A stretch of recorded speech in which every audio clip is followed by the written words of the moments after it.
G'day, g'day. This is Barney here, and we've got our guest from Canada, a special guest, Wallace Clink. Welcome, Wallace. Hi there, Barney. Really pleased to be with you. No worries. Now, Wallace, we started to talk about the price system. The price system is not an easy thing to get our understanding on, in that everything that's manufactured has a cost to it, the cost of manufacture, and it goes to that cost includes many things, not just raw materials, not just the machinery made to manufacture, but also wages and also bank fees and costs and utility costs. And so it goes, there's a build-up of costs that go into the final cost for market. And I just wondered if you'd just clarify, have I missed anything with that summary?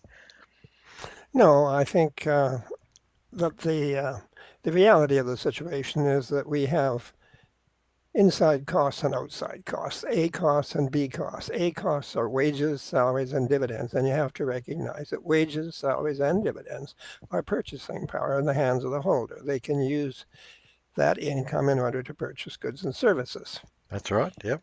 Right. However, B costs are costs that are brought in from previous cycles, but in respect of which income is not paid out. They are cost. The things that you mentioned, capital costs, and all of these other things, bank charges, and all other Utilities. Yeah. utilities, all of the other things that are required in addition to labor, hmm wages, salaries, hmm dividends. So our costs run far and far ahead of our effective incomes.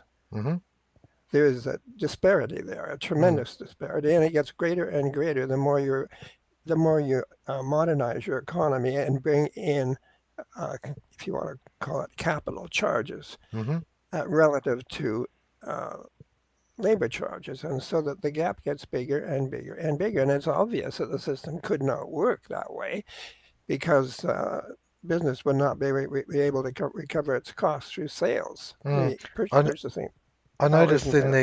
the last forum we discussed this on the price system. We talked about food, and if we just concentrate on food, that as little as 4% of the population are required to produce all the food we need for everyone to have more than enough. And the fact is, if we just concentrate on food, just do if you like, a silo perspective on it, but it doesn't make any difference because it's the same with others. But food is a good example.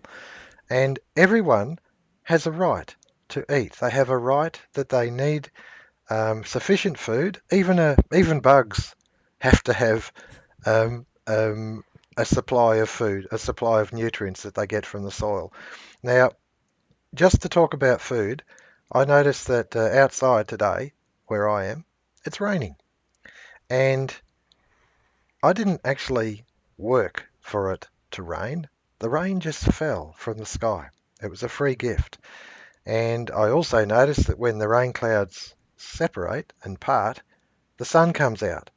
And the sun causes the crops to grow and photosynthesis. And so we've got the rain, we've got the sun, and the air that we breathe, and the soil that the plants grow in. Now Yeah. we didn't have to work for any of those, in the sense that if we put a seed in and give it an opportunity, the right environment, it's going to grow. And so really for us to look at that and say, well, a small amount of the population is required, and there is all these multiplication factors, the increment of association in regard to technology, that's fine. We've got huge combine harvesters and whatever, big plows and all that sort of stuff. So obviously with robotics and that, we need less and less to produce the food. But the fact is there's all this um, abundance that's there that is freely given. And That's we didn't ask for that. That's given to us. We didn't do anything to right. deserve it. And so this idea that, you know, it can't rain on you unless you're working, or the sun can't shine on you, or the soil can't be there, or the air that you breathe can't be there unless you're working, it's a wrong attitude, isn't it? It's a wrong It, philosophy. It's a total non-recognition of the blessings that we're given. Nature mm, provides us with the energy and the materials that you mm, were referring to. Nature provides us with those mhm, things. mm, We and every organism has a right in natural law to draw sustenance from its environment. You mhm, see that in mm, nature. That's mm. just the way it is, Yep. and that's natural law. And but human beings have devised a. We have a very complex set of relationships, economically speaking. So we have devised or fallen into the use of a system of accountancy in order to try and represent what we're doing. Mm, And the problem that we are, as social creditors, are saying is that that system that it's a man-made system, and there's no reason whatever to assume that that system is necessarily harmonious with natural law or with things as they really are at a physical base level, mm, aside from money. So we have many dysfunctions that we have fallen into, like we have booms and busts, and we have poverty, and we have wars, and we have all manner of stresses and strains. And mhm, we have to look at that system and examine it to try and determine whether or not we really have a system that does reflect the reality mm. of Uh, our act. when you say reality, Wallace, I notice that in my mind that conjures up an image of when the farmer is there and he, as we mentioned I think the other day, he ploughs the field and he uses the modern technology and robotics and everything else, and he's Mm-hmm. deserving of wages and covering his costs for what he does. But the fact is that less and less are required to do it. And he ploughs the field, he plants the crop, the rains come, the suns come, the wind blows, and then he's able to harvest the crop. And the crop is then ready for market. The anomaly, the anomaly is that there's the farmer, he's incurred costs. And he's a good bloke and he works hard, or a good shield or whatever, and they work hard. And they're deserving to be paid an appropriate amount so that it balances his books and he makes a profit. And that's not exploiting the situation. That's just being fair and honest. Everyone wants a profit. You work for more than what it costs you, to work and all that. Even the worker has a profit, and so they're entitled to sufficient um, payment for what they do. But the problem is that the farmer, or we don't actually have anyone else issuing sufficient credits into the community in order for the community to buy what the farmer makes. There's this anomaly. So when you're saying that the financial system has got inherent flaws in it, that's how I see it. That we can never actually buy what we make. If we're just talking about food, we'll just stay with food because it's an all-encompassing subject or topic that affects everyone. We're not talking about special smartphones or anything here. We're talking about food. Everyone needs food, and they need sufficient. You know, and so I'm looking at it that there's a shortage of spending power in the community, and I understand that social credit offers an answer to this. Yes, that's true, and the existing system offers an answer to it.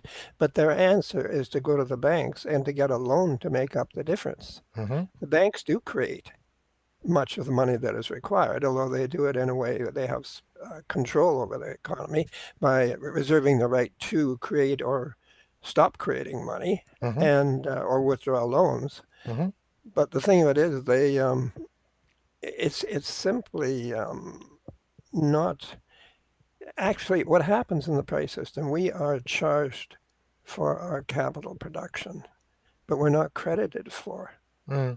the balance of the net balance in our capital uh, production. I understand that. I just want to jump in here because you've said something that's really pricked up in my mind. Hmm. And that is that, okay, the farmer produces the crop and it's ready for market. And the only way the crop can be purchased is if we go to the banks cap in hand and we borrow new money to buy what's actually been produced. And this power of the banks is the disparity in what's going on. What we should actually have, instead of issuing it in the form of a debt, it should be issued in the form of a dividend so that everyone has a sufficiency and they can buy what is being made. And that way we don't have this debt clock going bunter, and we actually have an equilibrium that the distribution system says, well, just to talk about food, we'll issue sufficient credits so that the farmer can recover his costs and everyone can get sufficient food in order to live. Just talk about food, nothing else. And to me, that becomes quite clear that we're not being absurd in this discussion. We're actually being realistic. If such a small percentage can make all the food we need, then surely we should be issued with sufficient credits, not debts, not a debt incurred or to the banks so that we owe them something that we have to pay back, but new credits so that the farmer can liquidate his costs. Am I Of right, course. Wallace? Yes, the thing of it is we have to recognize that there is a tremendous capacity for abundance. As you were mentioning agriculture, and I had mentioned that in the early 1800s, I think about 75% of the workforce in the United States was required for the production of food. Wow. Now, as you mentioned, it's only about maybe 3 or 4%. hmm This means that most of our food is produced by non-labor factors. hmm And we fail, if you want, to pay the wages of the machine, mm but we charge the costs of the machine in our prices. mm Yes. Well, the only purchasing power we have is wages, salaries, and dividends. hmm That is income, but that's only a tiny fraction. The farmer, when he produces in the modern economy, when he produces all this food, he really contributes very little in terms of his own energy to the process. mm It's mostly done by machines and the use of other forms of energy to drive the machines. hmm And so that labor definitely does not produce all wealth. And We have on the basis that labour does not produce all wealth, because this is I understand that's sort of some sort of dogma. It's almost like a religion that labour produces all wealth, That's right. where in actual fact, labour doesn't cause the rain, labour doesn't cause the sunshine, labour doesn't cause the micro activity in the soil. It doesn't cause the wind to change direction and blow. So, and of course, when you look at um, the machinery that's out there, this is the cultural inheritance. This is an inheritance of technology that actually belongs to everyone. We're not talking about copyright laws here and patents and all that. We're talking about the farm machinery that's open there, that's out there for everyone. The robotics that can do it, the GPS satellite navigation, so the robots can actually plough the field, they can harvest the field, they can harvest the crops, and all of that. So all this machinery is doing everything, and labour becomes less and less. All they're doing really is just guiding the machines. So what? Yes, Yep, go on. people like Karl Marx, a great revolutionary, Mm, recommended that the means of production be taken into the hands of the state in order to effect what he claimed would be some kind of justice. He claimed that the capitalist actually appropriated a portion of the workers' income, just income. hmm Social credit turns the thing right around in the other direction. We say that everyone has a right to participate in the use of the wealth, the real wealth that flows from the existing system. hmm We certainly do not want any kind of a centralized system of production because mm, it's subject to tremendous inefficiency. It's subject to tremendous error in terms of policy, and it's subject to enormous, unjustified, and dangerous concentration of power. yeah, yeah. No, I appreciate where you're coming from, and with this proposed national dividend that the social credit is espousing, it places the purchasing power in the hands of the individual. It decentralizes it. So if you the opposite, of course, is the socialist state or the capitalist state, is where the government or industry control absolutely everything, and they have all of this monetary power in their own hands. Whereas by placing a national dividend into the hands of the individual, they're free to go and choose what they like. And they can choose an apple today and an orange tomorrow, and they don't have to eat a potato because that's what the 5-year plan says. No, and in doing that, they are exercising their income as a money vote, if you want. They are Hmm. actually implementing a form of genuine economic democracy Mm. because by voting with their money, they are letting the producer know Hmm. what they want or what they approve and what they don't approve. Mm. And the producer, in order to be successful, will have to respond to that consumer demand. Hmm. Whereas today, because of this tremendous deficiency in purchasing power, we have to go into debt as individuals and as states. The state too has to go into debt more and more Mm. in order to try and in order to borrow money to try and make up for this deficiency of purchasing power. And of course, Mm. that makes a transfer of the spending of money into the hands of the state relative to the individual. Mm. It should be the purpose of production is consumption, and Mm. consumers' interests should be served at all times. And consumers, being the ultimate market, the ultimate purpose of production, they should have the right to determine what they like or what they don't like, and to affect their demands by their choices by their demand the way they purchase Uh, using their money. yeah. Now, there's one more thing I just want to just to close the loop on this, Wallace, and that is the an article written by Jeffrey Dobbs, and it's Hmm. called "The Left, the Right, and the Truth." Hmm. And he's in his article, and it's on the League website. His article it mentions that the dialectics, the actual conflict between the left and the right, and we can certainly see it in America. It's very, very apparent that essentially the whole nation is polarized into two warring camps, and it's actually used to bring about a revolution, to bring about totalitarianism, to bring about a dictatorship. And what we've got to consider here is that the financial system is the tool that causes us to get to this point because it's out of envy of someone else having more than you, when in actual fact, if the dividend was issued, then there would be a sufficiency for everyone. There would be enough food on the table, so that we wouldn't have to go into debt in order just to feed ourselves. It's actually a No, revolutionary activity, the financial system. That's actually you're the right. root of this. Yeah. Absolutely, that is quite true. The left or the communist idea is, as we said, to take control of the means of production. They thought that they could establish some kind of economic justice basically on the idea of equality, which is not an efficient approach at all, and it's not realistic because we're not equal. And if we were all equal, it would give you a static society. We Mm. want people to be able to move ahead and develop new and better things. And immediately as you do that, you're no longer equal. But we have to have a means of the benefits, getting the benefits of the new association, the new means of production, the new techniques, the new technology. We have to be able to move that to the consumer. And Arnie, with regard to this, the financial system and the communist approach really have much in common. In fact, they work in concert Mm. because the financial system, the way it works, I mentioned, we're not credited with our in prices. We're not credited with our capital.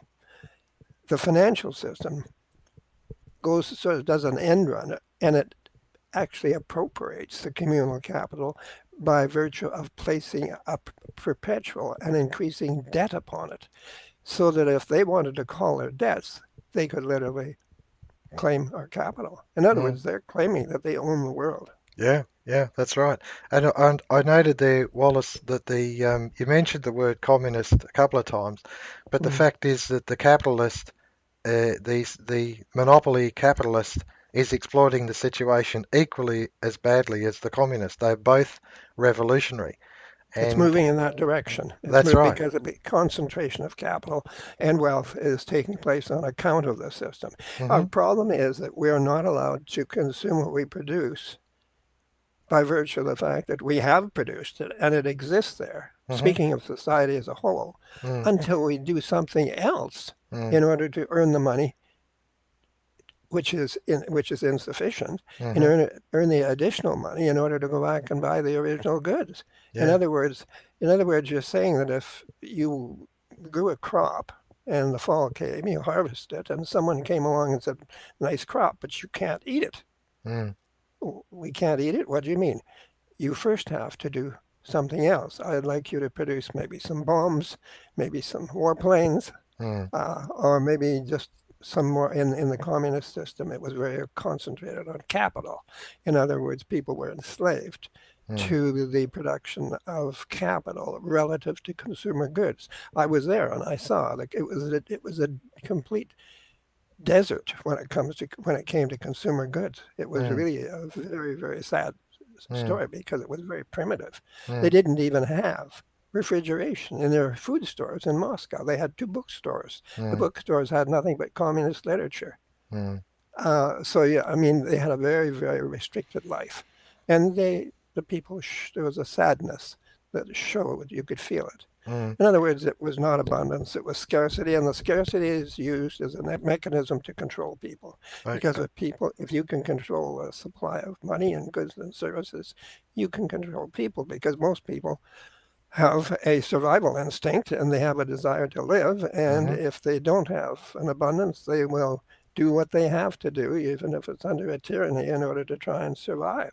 And Yeah. this is quite unjust. It's Yeah. wrong. Yeah. So, and just to close the loop for today's forum, Wallace, the financial system is the tool used to bring about essentially revolutionary situations, and we can see that, and we can certainly see it in America as the community is entirely polarized into two warring camps, and we can see it equally so in Australia. And the fact is that with the national dividend, it decentralizes that power, that tyranny that's held by the monopoly capitalist, and of course, the same tyranny is promoted by the revolutionary communist. It's exactly the same because the oligarchs are in the Iron Curtain. They're in China. They're in America. The oligarchs are everywhere, and And the thing that, yes, and only the thing of it is the society is dysfunctional because it's a constant war. mm, As you said in the States, it's absolutely a disgrace. And a tragedy. mm, We should have a functional society, not a warring society. mm, And the dividend and the compensated price, which would be a portion of the new money, would mm, be issued to the retailer at point of sale to reduce prices. We shouldn't mm, have a rising price level. We should have a falling price level. Look at the enormous physical efficiencies we have in production. mm, That means that true cost of production has gone down. And the financial system, realistically, should reflect that fact. mm, So it would defuse this whole revolutionary conflict situation, and we would have a functional society that worked mm, to the benefit of, sure, people still have different opinions and things like that, but it wouldn't be a fundamental institutional thing. mm, And so you'd have a totally different type of society. The individual would no longer be afraid of the person looking over his shoulder on this gigantic pyramid of power, which mm, goes right up at its apex to the financial system, which has control over the issue and recall of money, and that controls everything we do. Some mm, people think money is just neutral. It's not neutral. It's absolutely determining. mm. As one great financier said, a banker, as a purported to have said, as long as I have control over the issue of money, I don't care who issues the nation's laws. That's right. That's right. So we've got production sorted, and the production with robotics, automation, advanced control, solar energy, all that sort of stuff. And Hmm. we've got consumption sorted, and the consumption in the sense of the shops, the advertising, the billboards, the internet, all those sorts of places where you can actually go, warehouses like Amazon, all that sort of stuff. You have no trouble getting access to the goods. The issue No, is you the can issue look is at the this. distribution. The issue is Yes, the distribution. Is the distribution is out of equilibrium. We have to go into debt to buy what's already been produced. And if there's an equilibrium in the distribution, then we have essentially things in balance. They're in again, equilibrium.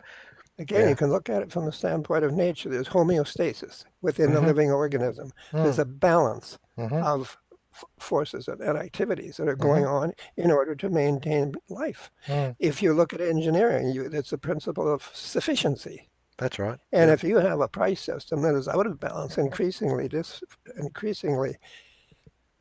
incapable of facilitating consumption, then you are headed for a lot of trouble. You're basically in violation of natural law. Mm, mm. Yeah. No, I think that's a pretty good illustration for today, Wallace, on the price system Mm-hmm. and how the current price system, is out of equilibrium. And but there is a proposal, there is an option, and but we first of all have to take into account what's actually going on and the and some spurious things that were actually are confusing to us. That's And not. that this Yeah. book by Major Clifford U. Douglas is a marvelous explanation hmm of this entire scenario. hmm The Monopoly of Credit by C.H. Douglas. I'm pretty sure Yeah, we've got a PDF version of that on our on the ALOR you website. have, Yeah, you yeah. have. No worries. Well, thank you very much for today, Wallace. That's been a very enlightening forum, and I appreciate it. And no doubt between now and the next forum, we'll think of more parts of the price system that we want to discuss. Thank you. All right. Thank you, Arnie. No Pleased to worries. be with you. Cheers.